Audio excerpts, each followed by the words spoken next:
ഇസ്ലാം നമ്മുടെ ജീവിത രീതികൾക്കൊക്കെ തന്നെ നിയമനിർമ്മാണങ്ങൾ, റൂൾസും റെഗുലേഷൻസും ചില ഫ്രെയിംവർക്കുകളൊക്കെ വെച്ചിട്ടുണ്ട്. ഇതിനാണല്ലോ മതം എന്ന് പറയുന്നത്. അപ്പൊ അതുകൊണ്ട് ന്യായങ്ങളുണ്ട്, അന്യായങ്ങളുണ്ട്, നീതിയുണ്ട്, അനീതിയുണ്ട്, ക്രമമുണ്ട്, അക്രമമുണ്ട്, വിഹിതമുണ്ട്, അവിഹിതമുണ്ട്. അതുകൊണ്ടാണ് ഇവിടുത്തെ ജീവിതങ്ങൾക്കൊക്കെ അള്ളാഹു ഒരു നിയമം വെച്ചത്. ആ നിയമങ്ങൾ ഉള്ള ലോകത്തിനാണ് നമ്മൾ ദുനിയാവ് എന്ന് പറയുന്നത്. ആഖിറത്തില് നിയമമൊന്നുമില്ലല്ലോ. അവിടെ എങ്ങനെ ജീവിക്കാമല്ലോ, അവിടെ നിയമമില്ല. ഇവിടെയാണ് മദ്യം ഹറാം, ഇവിടെയാണ് അവിഹിതം അന്യായമായത്. അവിടെ അങ്ങനെയൊന്നുമില്ല. അങ്ങനെ ഒരു ലോകം കിട്ടണമെങ്കിൽ റെസ്ട്രിക്ഷൻസ് ഉള്ള ഒരു ലോകത്തെ നമ്മൾ മാനിക്കുക, അതിനെ കണ്ടറിഞ്ഞ് മുന്നോട്ട് പോവുക എന്നുള്ളതാണ്. ഇപ്പതാ ഓരോ ആളുകളും നമ്മൾ പറയാതെ തന്നെ ഇസ്ലാമിന്റെ പ്രസക്തിയെ പറ്റി പറഞ്ഞുകൊണ്ടിരിക്കുകയാണ്. ഞാൻ മുമ്പും സൂചിപ്പിച്ചിട്ടുണ്ട്, ലോകത്ത് എന്ത് സംഭവ വികാസങ്ങൾ ഉണ്ടാകുമ്പോഴും അവിടെയൊക്കെ ഇസ്ലാമിന്റെ പ്രസക്തിയാണ് വർദ്ധിക്കുന്നത്. ഇപ്പൊ ഹലാല് വിഷയം ഉണ്ടായി, വിവാദം ഉണ്ടായി. ഈ ഹലാൽ വിവാദം കേരളത്തിൽ കത്തി നിന്നപ്പോൾ നമ്മളൊക്കെ വിചാരിച്ചു മുസ്ലിയാക്കന്മാര്, മുല്ലാന്മാര് അല്ലെങ്കിൽ തങ്ങന്മാര് തുപ്പാണ്, ഈ മന്ത്രിച്ചൂതണതിനെ പറ്റി തുപ്പാണ് എന്നാണ് ഒരു സമർത്ഥനായ രാഷ്ട്രീയ നിരീക്ഷകൻ, ഇസ്ലാമിക വിരോധിയായിരിക്കുന്ന ഒരു സമർത്ഥൻ എന്ന് കൊട്ടിഘോഷിക്കുന്ന ഒരാള് പറഞ്ഞത്. പക്ഷെ അതിൻ്റെ ശേഷം ഹലാൽ എന്ത് എന്നുള്ളത് ഇതര മതസ്ഥരായ ഒരുപാട് ആളുകൾ പഠിക്കായിരുന്നു. ആ പഠനം മതത്തിന്റെ പ്രസക്തിയെ വർദ്ധിപ്പിച്ചു. അത് ഇസ്ലാമിന്റെ ഒരു പ്രത്യേകതയാണ്. ഏത് കാലത്തും സർവകാലികം എന്നാണല്ലോ ഈ മതത്തിന് ഓമന പേര് കൊടുത്തത്. സർവകാലികമാണ്, എല്ലാ കാലത്തേക്കുള്ളതാണ്.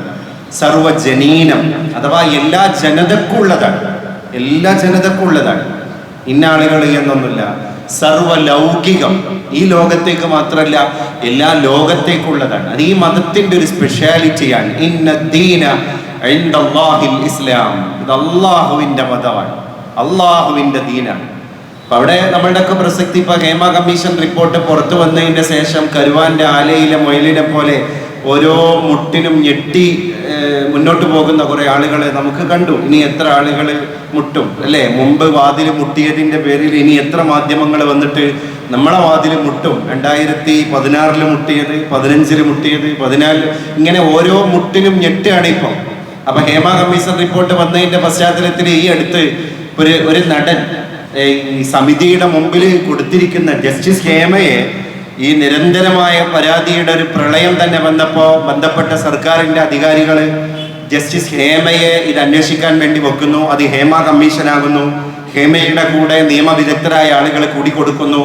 250 പേജുള്ള ഈ കുറ്റപത്രം സമർപ്പിക്കുമ്പോൾ അവിടെ സമർപ്പിക്കപ്പെടുന്ന നേരത്ത് 7 പേജ് മനഃപൂർവ്വം അത് സ്കിപ്പ് ചെയ്യപ്പെടുക. കാരണം അത് പരാമർശിക്കാൻ പോലും വയ്യ എന്നാണ് പറയപ്പെടുന്നത് എന്നർത്ഥം. അപ്പൊ ഒരു നടൻ കമ്മീഷന്റെ മേശപ്പുറത്ത് പോയിട്ട് പറഞ്ഞൊരു കാര്യം പോലും ഇങ്ങനെയാണ്: ഞാൻ അവളെ കയറി പിടിച്ചു എന്ന് അവൾ പറഞ്ഞത് 100% ശരിയാണ്.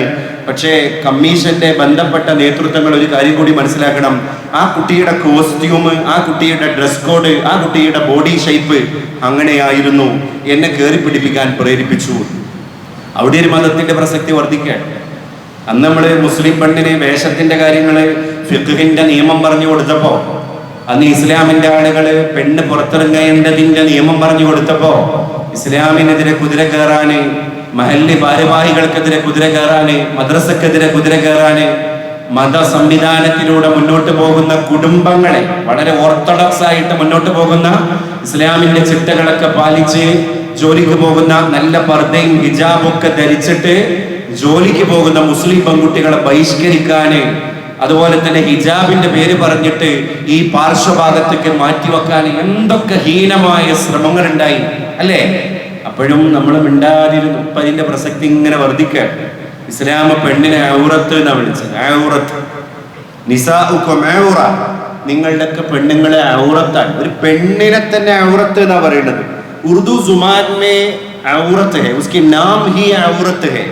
ഒരു ഫീമെയിലിന് ഉറുദു ഭാഷയിൽ പറയുന്ന പേര് തന്നെ ഔറത്ത് എന്നാണ്. ആണിന് മർദ്, പെണ്ണിന് ഔറത്ത് എന്നാണ്. ഉറുദു ഭാഷയിൽ ഒരു പെണ്ണിന്റെ പേര് തന്നെ ഔറത്ത്, മർദ്, ഔറത്ത്. ബാത്റൂം വാഷ്റൂം ഒക്കെ യൂസ് ചെയ്യാൻ വേണ്ടിയിട്ട് പോകുന്നിടത്ത് പെണ്ണിന്റെ വാഷ്റൂമിന്റെ മുകളിൽ ബോർഡ് വെച്ചിട്ടുണ്ട് ഔറത്ത്. അതിന്റെ അർത്ഥം എന്താണ്? അവള് ഔറത്താണ്. നമ്മൾ ഔറത്ത് എന്ന് പറയുന്നത് എന്തിനാ? ഒരു ആണിന്റെ ഔറത്ത് എന്ന് ആണ് പറയുന്നത് എന്തിനാ? ഗോപ്യമാക്കി വെക്കേണ്ട ശരീരഭാഗം എന്നാണ് അതിന്റെ അർത്ഥം. അപ്പൊ ഒരു പെണ്ണ് തന്നെ ഔറത്ത് എന്ന് പറഞ്ഞാല് അവളെ തന്നെ ഗോപ്യമാക്കി വെക്കണം എന്നാണ് ആ വാക്കിന്റെ അർത്ഥം.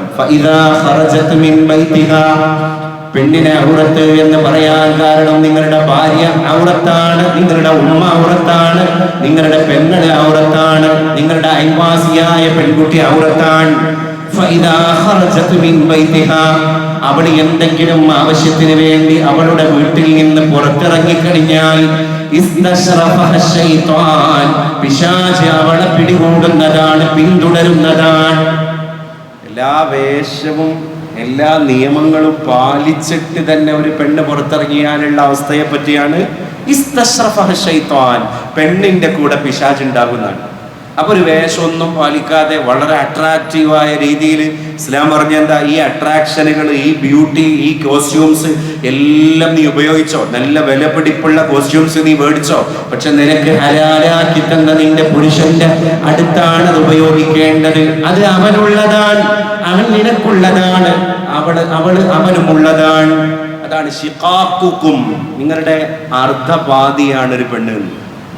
അങ്ങനെയാണ് ഷഖായിഖ്, നമ്മുടെ ബെറ്റർ ഹാഫാണ്. ഒരു പെണ്ണ് എന്ന് പറഞ്ഞാൽ ഒരു ആണിന്റെ എല്ലാമാണ്. A woman becomes whole by becoming better half. അതുകൊണ്ട് ഒരു ആണിന്റെ നല്ല പാതിയാകുന്നതോടുകൂടെ ഒരു പെണ്ണ് അവന്റെ എല്ലാമായി മാറുന്നുണ്ട്. അത് നമ്മുടെ വീട്ടിലൊരു ഹോം സയൻസ് ആണ്. ആ സയൻസ് അവൾ ഉണ്ടാക്കിയെടുക്കുന്ന ഒരു കാര്യമാണ്. നമ്മളെ ഭാര്യന്മാർ തന്നെ പലപ്പോഴും നമ്മുടെ മുമ്പിൽ വളരെ റൊമാൻറ്റിക്കായ ഭാര്യയാണ്.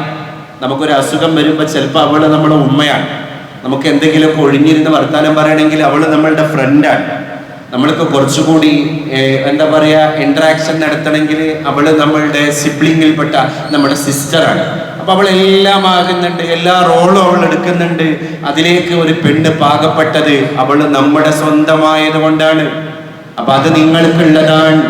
അവളുടെ സൗന്ദര്യം അവൾക്ക് ഹലാലാക്കി കൊടുത്ത ഒരാൾക്കുള്ളതാണ്.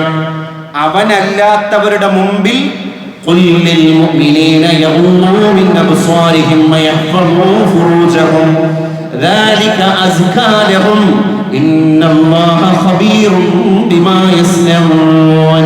നബിയേ, ഈമാനുള്ള പെണ്ണുങ്ങളോട്, സത്യവിശ്വാസിനികളാകുന്ന മുഅ്മിനാത്തുകളോട് നിങ്ങൾ പറയാ, യഗ്ളൂ മിൻ അബ്സാർ, അവരുടെ കണ്ണ് ചിമ്മാൻ പറയാ, വയഹ്ഫദ്ന ഫുറൂജഹും, അവരുടെ ഗുഹ്യ ഭാഗങ്ങളെ വളരെ സംരക്ഷിതമാക്കിയിട്ട് നിലനിർത്താൻ അങ്ങ് പറഞ്ഞുകൊണ്ടിരിക്കുക. അത് അവരുടെ ചാരിത്രത്തിന് ഏറ്റവും വലിയ സെക്യൂരിറ്റിയാണ്. അവിടെ മനസ്സിലായി, അത് ഹലാലാക്കി കൊടുത്ത ആൾക്കുള്ളതാണ്. അത് ഇസ്ലാം അത് പാലിക്കുന്നു, മുസ്ലിങ്ങൾ അത് പാലിക്കുന്നു, മുസ്ലിങ്ങൾ അത് പാലിക്കണം എന്ന് അവരുടെ മതാനുയായികളോട് പറയുന്നു. അതിന്റെ പ്രസക്തി സർവകാലികമായിട്ട് തുടരുന്നു.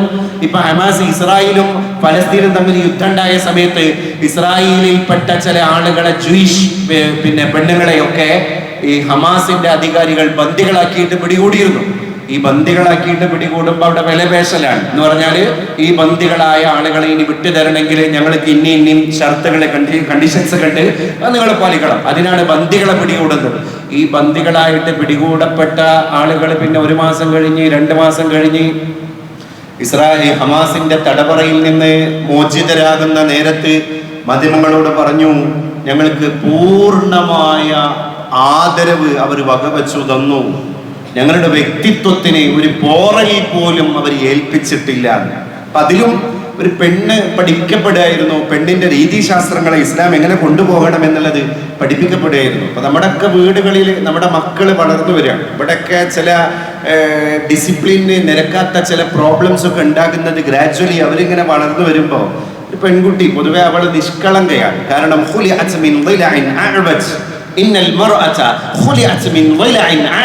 അവൾ വളരെ വളരെ കേവായ ഒരു വളഞ്ഞ വാരികല്ലിൽ നിന്നാണ് അവൾ ഉണ്ടാക്കിയത്. നമ്മുടെ വല്യപ്പാന്റെ ഈ ഇടതുഭാഗത്തുള്ള ഏറ്റവും മുകളിലുള്ള അങ്ങനെ മാരിവില്ല് പോലെ വളഞ്ഞുപോയ ഒരു എല്ലിൽ നിന്നാണ് അവൾ ഒരുത്തിയെ ഉണ്ടാക്കിയത്. അതുകൊണ്ട് ആ വളവ് അല്ലെങ്കിൽ ആ ഒരു ചെറിയ വൈകല്യ പ്രകൃതം അവളിൽ ജന്മസിദ്ധമാണ്. മർത്യനു കൈപ്പിഴ ജന്മസിദ്ധാണല്ലോ. അപ്പൊ മർത്യനിൽപ്പെട്ട അവൾക്ക് അതൊന്നുകൂടി കൂടുതലാണ്. അതുകൊണ്ട് നിങ്ങൾ അവളെ ഒറ്റയടിക്ക് നിവർത്താൻ ശ്രമിക്കരുത്. ആ എല്ല് പൊട്ടും, അഥവാ അവിടെ ഡിവോഴ്സ് സംഭവിക്കും. അല്ലെങ്കിൽ മറ്റെന്തെങ്കിലും കാര്യങ്ങളൊക്കെ ഡിസിപ്ലിന് നിരക്കാത്തത് സംഭവിക്കും. അപ്പൊ ഈ പെൺകുട്ടികളെ അവരുടെ ചൈൽഡ്ഹുഡിൽ ഇങ്ങനെ വളർന്നു വരുമ്പോൾ നമ്മുടെ വീടിന്റെ പരിസരങ്ങളിൽ അടുത്ത ബന്ധുക്കളെ, അകന്ന ബന്ധുക്കളെ, അയൽവാസികളെ നിത്യേന കണ്ടുകൊണ്ടിരിക്കുന്ന ആൾക്കാർ എല്ലാവരും അവളുടെ മെഹറമായി കൊള്ളണം എന്നില്ല. പക്ഷെ അവൾ അങ്ങനെ ശീലിച്ചു. അതവൾക്ക് പ്രായപൂർത്തിയായി, അവളുടെ ശാരീരിക വളർച്ചകളും വികസിച്ചു. അപ്പോഴും അവള് ചെറുപ്പത്തിൽ കണ്ട ആൾക്കാരൊക്കെ അതേ രീതിയിൽ തന്നെയാണ് കാണുക. പക്ഷെ മാനസിക വളർച്ച മാറിയിട്ടുണ്ട്. അതേ നേരത്തെ കണ്ടിരുന്ന ആണിന്റെയും മാനസിക വളർച്ച മാറിയിട്ടുണ്ട്. അപ്പൊ ഈ മഹറമല്ലാത്ത ഒരാളുടെ കൂടെ ഈ പെൺകുട്ടിയെ എങ്ങോട്ടെങ്കിലും പറഞ്ഞേക്കുകയാണെങ്കിൽ മതം അതിനെ നിഷിദ്ധാക്കിയിട്ടുണ്ട്. അത് അകന്ന ബന്ധുവാണ്, അത് അയൽവാസിയാണ്, അല്ലെങ്കിൽ അടുത്ത ആളാണ്, നമ്മൾ ചെറുപ്പം മുതലേ കാണുന്ന ആളാണ്, ഒരു പാരന്റിന്റെ സ്ഥാനത്താണ് അയാൾ നിൽക്കാറുള്ളത്. എന്ത് പറഞ്ഞിട്ടും കാര്യമില്ല. ചോരബന്ധമില്ലാത്ത, തൊട്ടാല് വുളൂ മുറിയാത്ത മറ്റൊരാള്, അഥവാ തൊട്ടാ വുളൂ മുറിയുന്ന ആളാണ്, ആ ആളുടെ കൂടെ ഒരു പെണ്ണിനെ ഒറ്റക്ക് വിടാൻ പാടില്ല. അത് ഖൽവത്താൻ. ഒരു അന്യ പുരുഷനും ഒരു അന്യ സ്ത്രീയും ഒറ്റക്കിരിക്കൽ ഇസ്ലാമിക നിയമം അനുസരിച്ച് ഹറാമാണ്.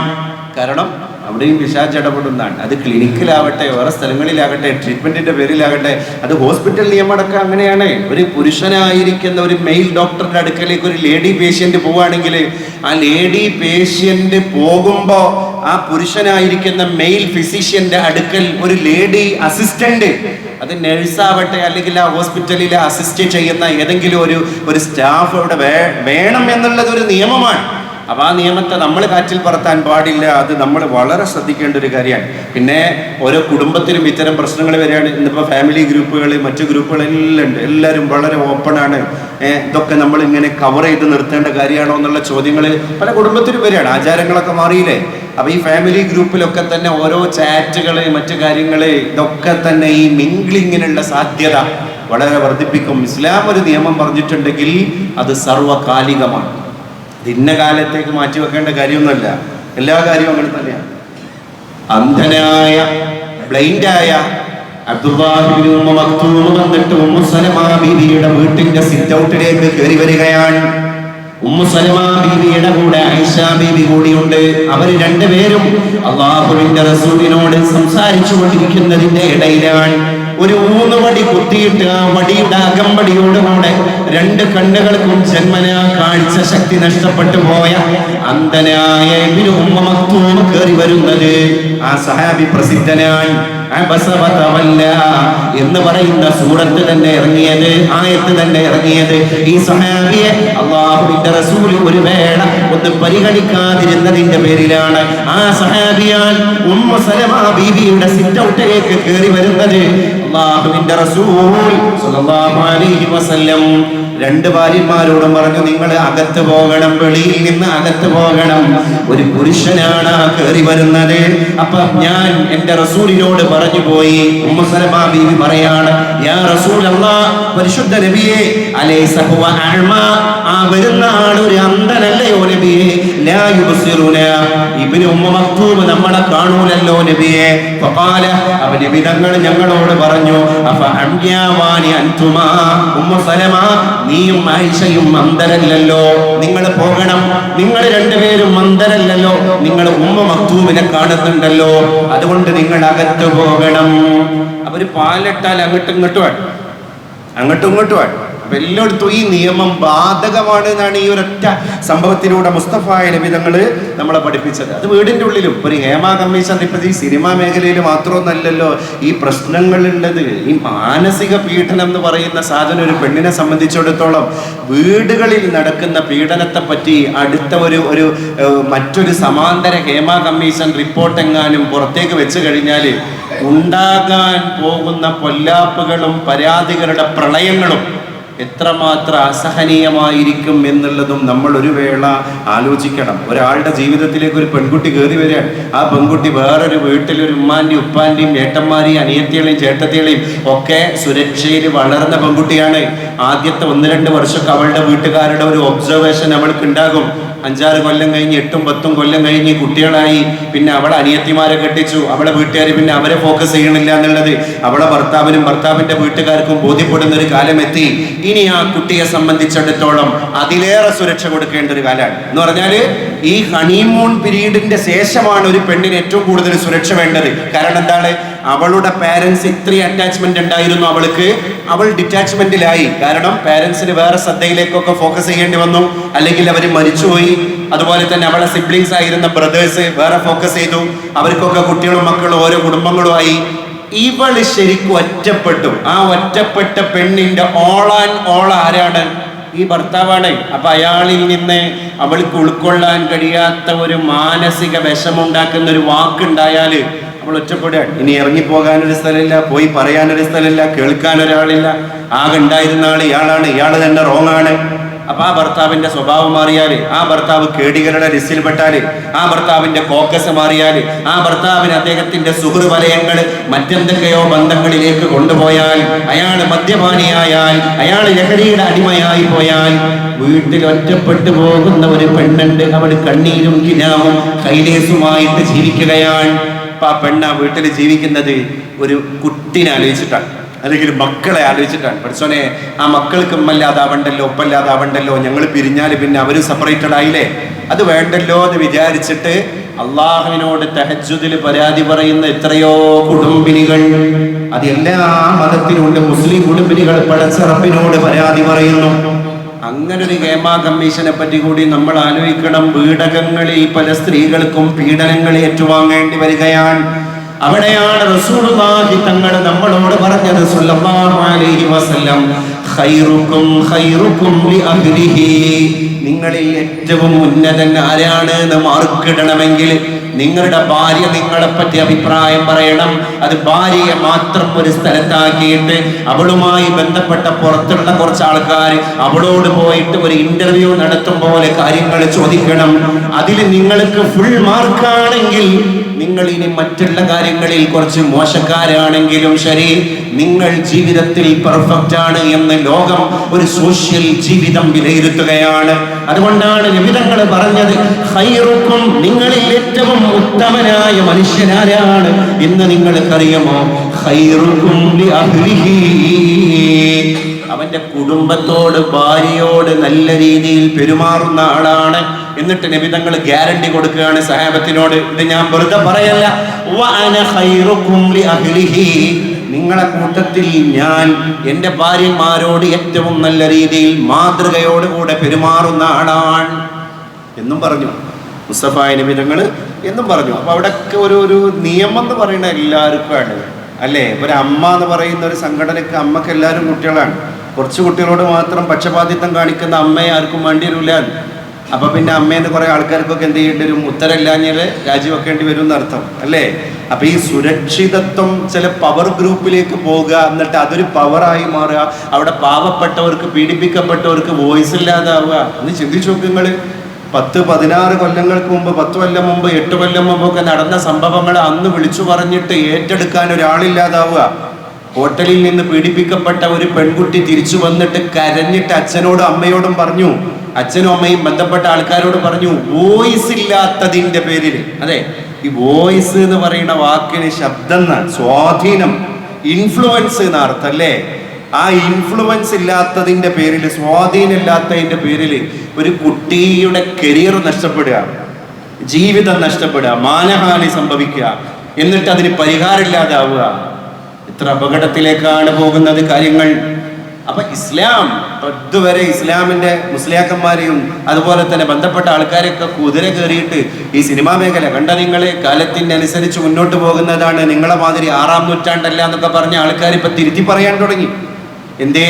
അത് ബോധ്യപ്പെടുകയാണ്. ഇത് അല്ലാഹു വരച്ചു തന്ന ലക്ഷ്മണ രേഖയാണ്. അതിനെ നിങ്ങൾ ഓവർടേക്ക് ചെയ്യാൻ പാടില്ല. അതിനെ നിങ്ങൾ ഓവർടേക്ക് ചെയ്യരുത്. അല്ലാഹു വരച്ചു തന്നിരിക്കുന്ന വരയെ ഓവർടേക്ക് ചെയ്തവർ അവർ ദുൽമ് ചെയ്ത ആളുകളാണ്, അവർ അക്രമം ചെയ്ത ആൾക്കാരാണ്. ക്രമം എന്ന് പറഞ്ഞാൽ എന്താ? ഓർഡറാണ്. ആ ക്രമം ഇല്ലാതായത് മുഴുവൻ അക്രമാണ്. അക്രമം സത്യത്തിന്റെ വിരുദ്ധമാണ്. അസത്യം ക്രമത്തിന്റെ വിരുദ്ധമായതാണ് അക്രമം. അതാണ് ഇസ്ലാം അന്ന് പറഞ്ഞത്, ഒരു പെണ്ണ് ഒരാണിനെ നോക്കുന്നതും ഒരാണ് ഒരു പെണ്ണിനെ നോക്കുന്നതിലും മീനിങ് മാറ്റേണ്ടതാണ്. ഒരു പെണ്ണിന്റെ നോട്ടം പോലും, ഒരാണിന്റെ നോട്ടം പോലും ഇബ്ലീസ് തൊടുത്തുവിടുന്ന ഒരു അസ്ത്രമാണ്. ഇബ്ലീസ് തൊടുത്തുവിടുന്ന അസ്ത്രം, സഹ്മ്, ഒരു ആരോ, ഒരു അമ്പാണ് എന്നാണ് ഇസ്ലാം നമ്മളെ പഠിപ്പിച്ചത്. അതുകൊണ്ട് ഇബ്ലീസിന്റെ അമ്പാണ് അത്ര നോട്ടം പോലും. അപ്പൊ നമ്മളെ മക്കളിലേക്ക്, നമ്മളുമായി ബന്ധപ്പെട്ടവരിലേക്കും ചേർത്തിയിട്ട് വേണം ഇതിനൊക്കെ വായിക്കാൻ. അപ്പോഴാണ് സുരക്ഷിത ബോധത്തിന്റെ പ്രാധാന്യം നമുക്ക് ബോധ്യപ്പെടുള്ളൂ എന്നർത്ഥം. അപ്പൊ കാണൽ നിഷിദ്ധമായ സ്ത്രീയും പുരുഷനും ഖൽവത്തിലിരിക്കലും നിഷിദ്ധാണ്. ഖൽവത്ത് വളരെ നിഷിദ്ധമാണ്. ഒറ്റയ്ക്കിരിക്കൽ അത് വലിയ തെറ്റിദ്ധാരണ വരെ ഉണ്ടാക്കാനും ചില കാരണമായേക്കാന്നാണ്. അത് യാത്ര പോകുന്ന ആൾക്കാർ ശ്രദ്ധിക്കണം. അവനാന്റെ കൂടെ ഏറ്റവും നിർബന്ധമായ ഹജ്ജും ഉംറയും, ഫർളായ ഹജ്ജും ഉംറയും ചെയ്യാൻ വേണ്ടിയിട്ട് മറ്റു സ്ത്രീകളുടെ കൂടെ ഒരു പെണ്ണ് പോകുന്ന പോലെയല്ല പിന്നെ ഈ ഹജ്ജിനും ഉംറക്കും ഒരു പെണ്ണ് പോകല്. അത് നിഷിദ്ധാണ്. ഒരു മഹറമില്ലാതെ പോകൽ ഒരു പെണ്ണിന് നിഷിദ്ധമാണ്. അത് ഹജ്ജിന്റെ പേരിലായാലും അത് ഉംറയുടെ പേരിലായാലും ഒരു മഹറമില്ലാതെ പോകൽ ഒരു പെണ്ണിന് നിഷിദ്ധമാണ്. സ്വഹാബി വന്നിട്ട് അല്ലാഹുവിന്റെ റസൂലിനോട് പറഞ്ഞു, അല്ലാഹുവിന്റെ റസൂലേ, ഇന്ന ഇംറഅതി, എന്റെ പെണ്ണ് അത് ഹജ്ജിന് വേണ്ടി അവൾ പുറപ്പെടുകയാണ് നബിയെ. ഖറജത് ഹാജതൻ, അവൾ ഹജ്ജിന് പോകാണ് നബിയെ. വഇന്നി കുതുബ്തു ഫീ വസ്വതി കദാ വകദാ, ഞാനാണെങ്കിൽ അവളുടെ ഹസ്ബൻഡ് ആകുന്ന ഞാനാണെങ്കിലോ ഇന്നാലിന്ന ധർമ്മ സമരത്തിലേക്ക് പേര് കൊടുത്തിട്ടുണ്ട്, ഇന്നാലിന്ന യുദ്ധത്തിൽ പങ്കെടുക്കാമെന്ന് ഞാൻ പേരും കൊടുത്തിട്ടുണ്ട് നബിയെ. എന്റെ പെണ്ണുങ്ങളാണെങ്കിലോ ഖറജത് ഹാജതൻ, അവൾ ഹജ്ജിന് പോവുകയാണ് നബിയെ. അള്ളാന്റെ റസൂൽ പറഞ്ഞു, എന്റെ പേര് വെട്ടണം. അവളെ പേര് വിട്ടില്ല. എന്റെ പേര് ഹജ്ജിന്, ഈ യുദ്ധത്തിക്ക് പോകണോലെ ലിസ്റ്റിൽ നിന്ന് എന്റെ പേര് വെട്ടണം. നീ വേഗം പോയിട്ട് നിന്റെ വൈഫിന്റെ കൂടെ ജോയിൻ ചെയ്യണം. നിന്റെ യുദ്ധം അവിടെയാണ്. നീ അവളെ കൂടെ പോയി ഹജ്ജ് ചെയ്യും. നീ അവളെ കൂടെ പോയി ഹജ്ജ് ചെയ്യും. നമുക്ക് നിങ്ങൾ മതം, ഇസ്ലാമിക സംവിധാനം മെല്ലെ മെല്ലെ മെല്ലെ വെച്ചു പിടിപ്പിക്കപ്പെടുന്ന ഒരു കാലമാണ്. അതുകൊണ്ട് മുസ്ലിമിന്റെ നിലനിൽപ്പാൻ ഒരു ധർമ്മസമരം. അവിടെ ഒരാള് കുറഞ്ഞാൽ അത് കുറഞ്ഞതാണ്. ഹജ്ജിന് ആള് കുറഞ്ഞ മാതിരി അല്ലത്. റസൂലുള്ളാഹി തങ്ങൾ പറഞ്ഞു, ഇൻതലിഖമായ സൗജതിക്, നീ വേഗം പോ, നിന്റെ പെണ്ണിന്റെ കൂടെ പോയി ഹജ്ജ് ചെയ്യടാ സഹോദര. അവളെ ഒറ്റക്ക് വിടുന്നത് ശരിയല്ല, അത് ന്യായമല്ല എന്ന് പരിശുദ്ധ മതം നമ്മളോട് പറഞ്ഞതാണ്. അപ്പൊ അവർക്ക് രണ്ടുപേർക്കും ഒന്നുകൂടി ഇന്റിമസി ഫീൽ ചെയ്യും. മാത്രമല്ല അവള് ട്രാപ്പിൽ കുടുങ്ങാനുള്ള സാധ്യത അവിടെ കുറയുകയും ചെയ്യും. ഇല്ലെങ്കിൽ ഒരു തെറ്റിദ്ധാരണക്കെങ്കിലും അയവ് വരും. ഇതാണ് ഇസ്ലാമിന്റെ നിയമം. അത് അന്നും ഒരു നിയമം തന്നെയാണ്, ഇന്നും ഒരു നിയമം തന്നെയാണ്. ഇപ്പോൾ സിനിമന്റെ ഹേമ കമ്മീഷൻ റിപ്പോർട്ടിൽ വന്നത് കാസ്റ്റിങ്ങിൽ, അതുപോലെ തന്നെ ഓഡിഷനിൽ ഒക്കെ ഒറ്റക്ക് പങ്കെടുക്കേണ്ടി വന്നതിന്റെ ദുരനുഭവങ്ങളാണ്. അച്ഛനെയും അമ്മനെയും കൂട്ടിയിട്ട് ഞങ്ങൾ പോയി.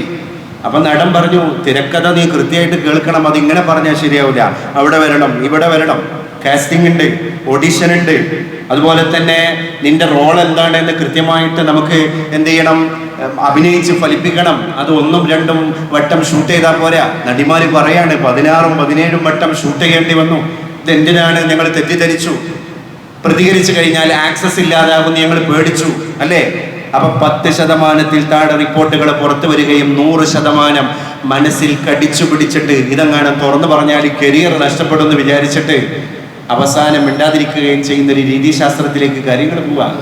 അവിടെ ഇസ്ലാമിന്റെ പ്രസക്തിയും ഇസ്ലാം ഒരു പെണ്ണിന്റെ സുരക്ഷയ്ക്ക് നൽകിയ പ്രാധാന്യവും എത്ര ബോധ്യമാണ്.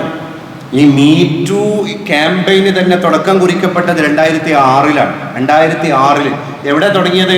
ഏറ്റവും പരിഷ്കൃതം എന്ന് അവകാശപ്പെടുന്ന അമേരിക്കയിൽ നിന്നാണ് മീ ടു തുടങ്ങിയത്. മീ ടു ക്യാമ്പയിന്റെ ഉദ്ഘാടനം അമേരിക്കയിൽ നിന്നാണ്. വെറും പടിഞ്ഞാറ്, വെറും പാശ്ചാത്യം, ആ മഗ്രിബി കൾച്ചറിൽ നിന്നാണ് മീ ടു തുടങ്ങിയത്. അവർക്ക് പറയേണ്ടി വന്നില്ലേ, 21-ാമത്തെ വയസ്സിൽ നേരിടേണ്ടി വന്ന അനുഭവത്തെ 53-ാമത്തെ വയസ്സിൽ ഒരു നടി വിളിച്ചു പറഞ്ഞു. അപ്പൊ ആ പ്രായത്തിലും മധ്യപ്രായത്തിലൊക്കെ എത്തി നിന്ന് ഇപ്പം ഈ ഇൻഡസ്ട്രിയിൽ നിന്ന് ഔട്ടായി പോയ പല നടിമാരും ഇനി എനിക്കൊന്നും മിസ് ചെയ്യാനില്ല, ഇനി എനിക്കൊന്നും നഷ്ടപ്പെടാനില്ല, ഉണ്ടാക്കേണ്ടതൊക്കെ എൻ്റെ ജീവിതത്തിൽ ഞാൻ ഉണ്ടാക്കി, ഇനി തുറന്നു പറയാനുള്ളതൊക്കെ പറയാമെന്ന് വിചാരിച്ചിട്ട് അന്നത്തെ നടിയുടെ കൂടെ ഫോളോ ചെയ്തിട്ട് അതൊരു ക്യാമ്പയിനായിട്ട് ലോകം ഏറ്റെടുക്കുക. അത് പിന്നെ ബോളിവുഡിൽ വന്നു, അത് പിന്നെ ഹോളിവുഡിൽ വന്നു, അത് പിന്നെ കോളിവുഡിൽ വന്നു, അത് പിന്നെ തമിഴ് വ്യവസായമാകുന്ന ടോളിവുഡിൽ വന്നു. ഇപ്പൊ ഹേമ റിപ്പോർട്ടിലൂടെ മലയാള വ്യവസായമാകുന്ന മോളിവുഡിലും വന്നു. എത്തി നിൽക്കുക, എല്ലായിടത്തും എത്തി അല്ലേ. അപ്പൊ നോക്കൂ നിങ്ങൾ, ഈ ജർമ്മനിയിൽ ഒളിമ്പിക്സ് നടക്കുന്ന സമയത്ത് വലിയ പ്രശ്നങ്ങളുണ്ടായിരുന്നു കോമൺവെൽത്തിന്റെ സമയത്ത്. അവസാനം ക്ലീനിങ്ങിന്റെ സ്റ്റാഫുകൾ വെൽത്ത് അധികാരികളെ പോയിട്ട് പിക്കറ്റ് ചെയ്തിട്ട് പ്രതിഷേധം അറിയിച്ചു, ഞങ്ങൾക്ക് ക്ലീൻ ചെയ്യാൻ കഴിയണില്ല. ഇതൊരു ആരാധനാലയത്തിന്റെ അകത്ത് വെച്ച് പറയാൻ എനിക്ക് വിഷമമുണ്ട്. എന്റെ സബ്ജക്റ്റ് ഇതായതുകൊണ്ട് മാത്രമല്ല, നല്ല ഒരു സിംഹഭാഗം ഓഡിയൻസും നമ്മുടെയൊക്കെ പള്ളികളിൽ നമ്മുടെ പുതുതലമുറയിൽപ്പെട്ട ആളുകളാണ്. അവരിൽ മാറ്റമുണ്ടാകാൻ, അവർക്ക് ദീനിന്റെ പ്രാധാന്യം മനസ്സിലാവാൻ, അവർക്ക് പുതിയ ലോകത്തിന്റെ പ്രതിസന്ധികളെ വിലയിരുത്താനുള്ള സദസ്സ് ഇത്തരത്തിലുള്ള സദസ്സുകൾ മാത്രമാണ്. പലപ്പോഴും നമ്മൾ ഈ രാത്രികാല പ്രഭാഷണങ്ങൾക്ക് മറ്റെന്ത് പരിപാടികൾക്കും പോവുകയാണെങ്കിലും അവിടെയൊക്കെ ഓഡിയൻസ് ആയിട്ട് ഉണ്ടാകില്ല നമ്മൾ പഴയ കാരണന്മാരായ കുറേ ആൾക്കാർ. ചെറുപ്പക്കാർ ജോലിയിലായിരിക്കും, ഓഫീസിലായിരിക്കും. മാത്രമല്ല ട്രെൻഡ് മാറിപ്പോയി, കൺസെപ്റ്റ് മാറിപ്പോയി. അവർ ജമാഅത്തിനൊക്കെ നമ്മളൊരു വലിയൊരു മാസ് ഓഡിയൻസിനെ കിട്ടുമ്പോൾ ഇതൊക്കെ കൗമാണല്ലോ, അവർ കേട്ടിരിക്കുകയാണല്ലോ. പഠിച്ചവനെ എഴുതിക്കാഫിന്റെ നിയത്തം വെച്ചിട്ട് ദീന് മനസ്സിലാക്കുകയാണല്ലോ. ഓരോ ആഴ്ചയും നമുക്ക് കിട്ടുന്ന ഈ അവസരങ്ങള് അല്ലാഹുവേ നിന്റെ ദഅവത്താണ് പറയുന്നവർക്കും കേൾക്കുന്നവർക്കും കിബ്റിയാത്ത ഇഖ്ലാസിന്റെ നിയത്ത് നൽകി അത് ഖബറിലും മീസാനിലും ആസ്വദിക്കാനുള്ള തൗഫീഖാക്കി ഇത്തരം മജ്ലിസുകളെ നീ മാറ്റണേ അല്ലാഹ്. അത് മാത്രമാണ് നമുക്കൊക്കെ ദുആ ചെയ്യാനുള്ളത്. അപ്പൊ കോമൺവെൽത്ത് ഒളിമ്പിക്സിൽ ഇവര് വന്നാണ്ട് പറഞ്ഞു, ഞങ്ങളെ ഡ്രെയിനേജുകൾ, ബാത്റൂമിന്റെ ഡ്രെയിനേജുകൾ അടഞ്ഞു പോവുകയാണ്, പരിഹാരമില്ല. അതിന്റെ ശേഷമാണ് കോമൺവെൽത്തിന്റെ അധികൃതര് ഈ കോണ്ടം മാനേജ് ചെയ്യാനുള്ള 5000 മെഷീനുകൾ കണ്ടെത്തിയത്. നോക്കൂ നിങ്ങൾ, പുതിയ ലോകത്തിന്റെ സഞ്ചാരം എവിടെത്തി.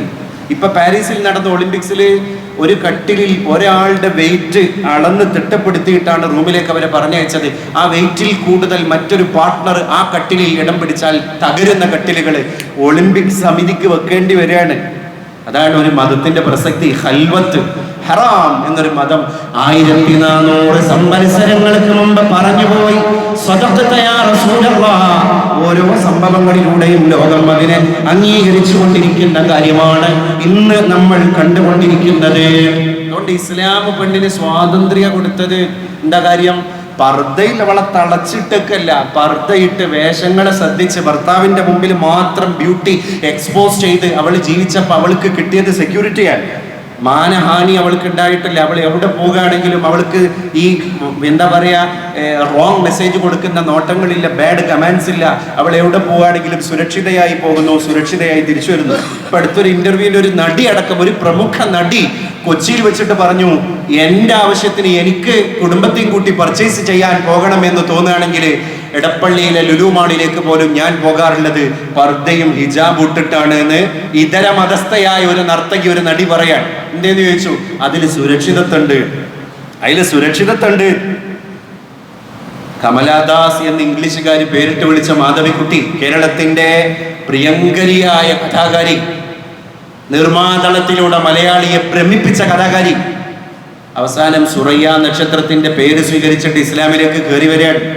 അവർ പറഞ്ഞു, ഞാനൊക്കെ എൻ്റെ ചെറുപ്പത്തിൽ അനുഭവിച്ചു പോയ വിഷമങ്ങൾ എനിക്കറിയുള്ളൂ, അതെൻ്റെ കഥ വായിക്കുന്ന മലയാളിക്ക് ബോധ്യമാണ്.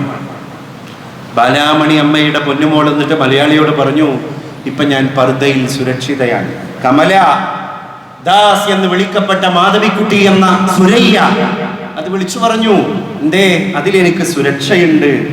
6-ാം നൂറ്റാണ്ട് എന്ന് പറഞ്ഞിട്ട് പരിഷ്കൃതവാദികൾ പരിഹസിച്ചപ്പോഴും പർദ്ദ ഇന്നും ഒരു ജീവിതത്തിന്റെ കവചമായി മാറുന്നത് നമുക്കൊക്കെ കാണാൻ സാധിക്കാൻ. എന്ത് നിയമമായിരുന്നു ഇന്ത്യയിലൊക്കെ വിധവകൾക്ക് ഉണ്ടായിരുന്നത്? ഇസ്ലാം നോക്ക് നിങ്ങൾ, ഒരു പെണ്ണ് ഓരോ സ്ഥലത്ത് ഓരോ പൊസിഷനാണ്. അവൾ ഒരു ഉമ്മയാണ് ഒരു സ്ഥലത്ത്. മദ്രസയിൽ നമ്മളെ കുട്ടികളെ പഠിപ്പിക്കാൻ ഉമ്മാനങ്ങൾ എങ്ങനെ കാണണം, ഉമ്മാനങ്ങൾ എങ്ങനെ ആദരിക്കണം. സുന്നത്ത് നിസ്കരിക്കുകയാണെങ്കിൽ ഉമ്മ വിളിച്ചാൽ ആ നിസ്കാരത്തിൽ നിന്ന് കൈ കെട്ട് അയക്കണം. അള്ളാഹു പറഞ്ഞതാണ്. അള്ളാഹിനോട് വർത്താനം പറഞ്ഞിരിക്കണം.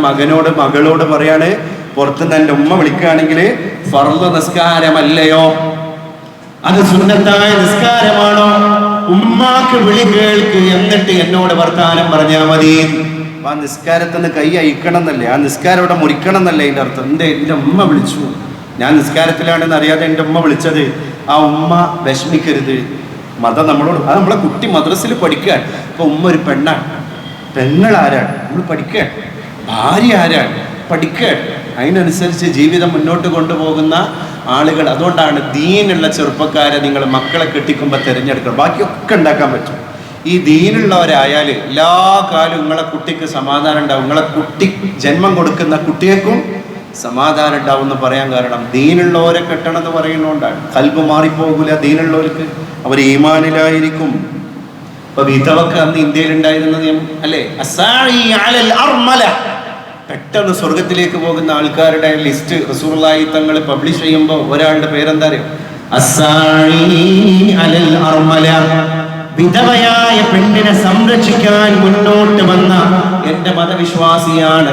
സിറാത്ത് പാലത്തിന്റെ മുകളിലൂടെ വേഗം സ്വർഗത്തിലേക്ക് പോകുന്നവരിൽപ്പെട്ട ഒരു പ്രധാനി. വിധവയെ സംരക്ഷിക്കാം. ഇസ്ലാം ഈ വിധവയെ സംരക്ഷിക്കാൻ എത്ര സ്ഥലത്താണ് നമ്മളോട് പറഞ്ഞത്. ഉമർ റളിയല്ലാഹു അൻഹു ഇസ്ലാമിന്റെ ഖലീഫയാണ്. ആരാ? ഉമർ റളിയല്ലാഹു അൻഹുവിന്റെ ഭാര്യ ആതിഖ ബീവി. മുമ്പ് 2 കല്യാണം കഴിഞ്ഞ വിധവയാണ്. ആതിഖ ബീവി വിധവയാണ്. റസൂലുള്ളാഹിന്റെ ജീവിതത്തിലേക്ക് കയറി വന്ന കന്യക ഒരു ആയിഷ ബീവി മാത്രമാണ്. ബാക്കിയുള്ള ഭാര്യന്മാരെ നിങ്ങൾ ചരിത്രത്തിലൂടെ അന്വേഷിച്ച് നോക്ക്. അതും സ്വന്തം വയസ്സിനേക്കാൾ 15 വയസ്സ് മൂപ്പുള്ള ഖദീജ ബീവിനെയാണ് ആദ്യം കല്യാണം കഴിക്കുന്നത്. ആര്? ഒരു 25-കാരന്റെ കല്യാണം 40-കാരിയെ കൊടുത്തു. എന്റെ പ്രിവിലേജ് കൊടുത്തു, ഒരു പെണ്ണ് എന്ന സുരക്ഷിതത്വത്തിന് അതൊക്കെ റസൂലുള്ളാഹി തങ്ങൾ ആസ്വദിച്ചില്ലേ? ഖദീജ ബീവി ആ പക്വത മുഴുവൻ റസൂലുള്ളാഹിന്റെ ജീവിതത്തിൽ കാണിച്ചു കൊടുത്തില്ലേ? നമ്മുടെ ഇന്ത്യയിൽ അൽബിറൂനി ലോകം കണ്ട സഞ്ചാര സാഹിത്യകാരനാണ്. അതേ ഇന്ത്യയിൽ ഒരു വർഷം വന്ന സമയത്ത് കണ്ടത് സദ്യ. വിധവ, ഭർത്താവ് മരിച്ചു കഴിഞ്ഞാൽ ഒരു പെണ്ണ് ഹയാത്തോട് കൂടെ നല്ല യുവത്വത്തിന്റെ പ്രസരിപ്പിൽ നിൽക്കുന്ന ചുറുചുറുക്കുള്ള സുമുഖിയായ പെണ്ണ് ഇനി ജീവിക്കാൻ പാടില്ല.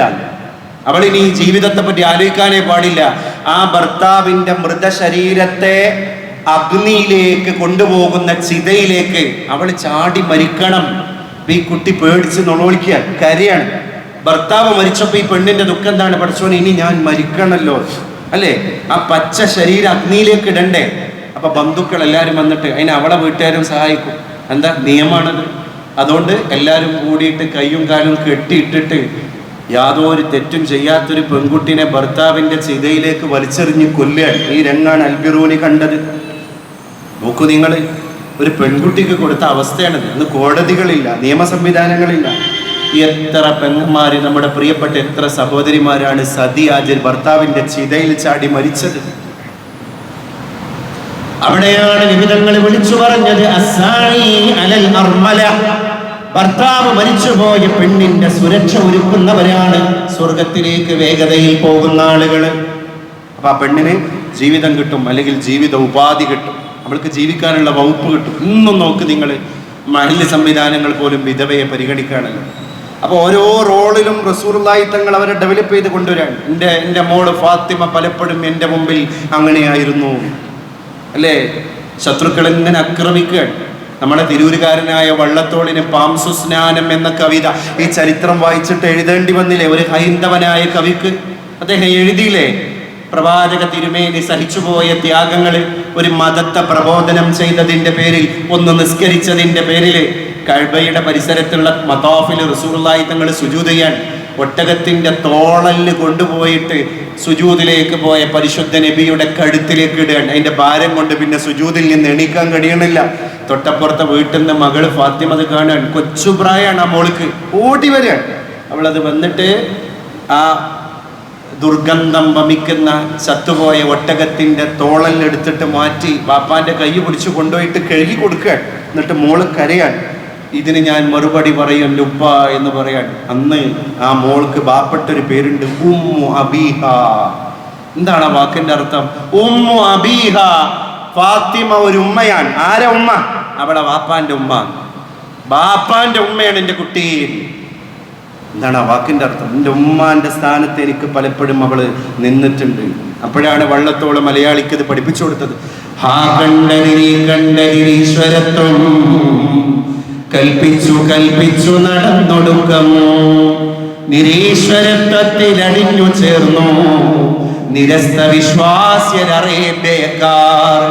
കുറുമ്പുമാറാത്ത കുറൈശി വര്യർ കോതിക്കൊടുത്തേൻ പലവട്ടവും ഞാൻ. ഈ നിങ്ങൾ കൂപ്പുന്ന കല്ലല്ല മരമല്ല, അല്ലാഹു സർവാധിപശക്തനേകൻ. ഇവർക്കിരുട്ടേൻ പ്രിയമിത്ര ഊതിക്കെടുക്കയായി കൈത്തിരി കൊണ്ടു ചെന്നാൽ മിന്നാമിനുങ്ങിൻ ചെറുതാം വെളിച്ചം പോലും സഹിക്കാത്ത തമസ്സിതേതോ. ഫാത്തിമ ബീവി ഇപ്പാന്റെ അടുത്തേക്ക് പോകുന്ന രംഗമൊക്കെ പിന്നെ അതിലെ വരികളിലുണ്ട്. പാംസു സ്നാനം എന്നാണ് വള്ളത്തോള് ഈ ചരിത്രം പറയുന്ന കവിതക്ക് പേരിട്ടത്. കാരണം എന്താ അറിയോ? കല്ലെടുത്തെറിഞ്ഞ് മണ്ണെടുത്തെറിഞ്ഞ് പാംസു മണ്ണ് കൊണ്ട് ചെളി കൊണ്ട് സ്വന്തം ബാപ്പാനെ കുളിപ്പിച്ചു അവർ. അത് മോള് ഫാത്തിമ കണ്ടു എന്ന് നാരായണ മേനോൻ മലയാളിക്ക് പറഞ്ഞു തരും. പ്രിയപ്പെട്ടവരെ, പെണ്ണാരാണ് എന്ന് നിബിധങ്ങൾ അവിടെ പഠിപ്പിക്കുകയാണ്. അവിടെ പഠിപ്പിക്കാൻ അള്ളാഹു അത്തരത്തിലുള്ളൊരു ബോധമൊക്കെ നമ്മുടെ തലമുറകൾക്ക് നൽകി അനുഗ്രഹിക്കുമാറാകട്ടെ. പെണ്ണൊരിക്കലും ഒരു ഭാരമല്ല, പെണ്ണൊരു ലാളിത്യാണ്, പെണ്ണൊരു ബർക്കത്താണ്. അതിനനുസരിച്ച് ജീവിക്കാൻ അവളെ പഠിപ്പിക്കണം. ആചാരങ്ങൾ മാറുന്ന പുതിയ ലോകത്താണ് നമ്മളുള്ളത്. തെക്കൻ ജില്ലകളിലൊക്കെ പുതിയ ആചാരങ്ങൾ വന്നിട്ടുണ്ട്. എന്താണ്? പെണ്ണിനെ കെട്ടിക്കുമ്പോൾ പെണ്ണിന് ഇത്ര ഏക്കർ പറമ്പ് കൊടുക്കണം എന്നുള്ളത് ഇപ്പോൾ ഒരു നിയമമായി മാറുക. അവൾക്ക് ഇത്ര വില പിടിപ്പുള്ള വാഹനം കൊടുക്കണം. ഈ അടുത്തൊരു രക്ഷിതാവ് അവിടുന്ന് പറഞ്ഞു, എത്രത്തോളം എന്ന് പറഞ്ഞാൽ അങ്ങനെ വാങ്ങിക്കൊടുത്ത പെണ്ണിൻ്റെ ബാപ്പ വാങ്ങിക്കൊടുത്ത വലിയ ഒരു വണ്ടി ആ വാഹനം കേടായപ്പോൾ പറഞ്ഞു അത്രേ. ഭാര്യനെ എടുത്ത് വന്നാണ്ട് പിന്നെ ബാപ്പനോട് പറഞ്ഞാളാ ബാപ്പ വാങ്ങി തന്ന വണ്ടി കേടായിണേ അല്ലേ? പെണ്ണൊരു ബാധ്യതയാവാൻ. എന്തിന്? നമ്മൾ ഉണ്ടാക്കിയെടുത്ത ആചാരത്തിൻ്റെ പേരിൽ പെണ്ണൊരു ബാധ്യതയാവാൻ. അവിടെ 5 പെൺകുട്ടികളുണ്ടെങ്കിൽ 5 സന്തോഷം വീട്ടിലുണ്ടാക്കണം. അത് നമ്മളുണ്ടാക്കുന്ന നിയമങ്ങളാണ്. അതുകൊണ്ട് പെണ്ണ് റഹ്മത്താണ്, പെണ്ണ് ബർക്കത്താണ്. ആ രീതിയിലുള്ള ജീവിത ചക്രങ്ങളെയാണ് ഇസ്ലാം നമ്മളെ ബോധ്യപ്പെടുത്തുന്നതും നമ്മളെ പഠിപ്പിക്കുന്നതും. അല്ലാഹു നമുക്കൊക്കെ ബോധം നൽകി അനുഗ്രഹിക്കുമാറാകട്ടെ.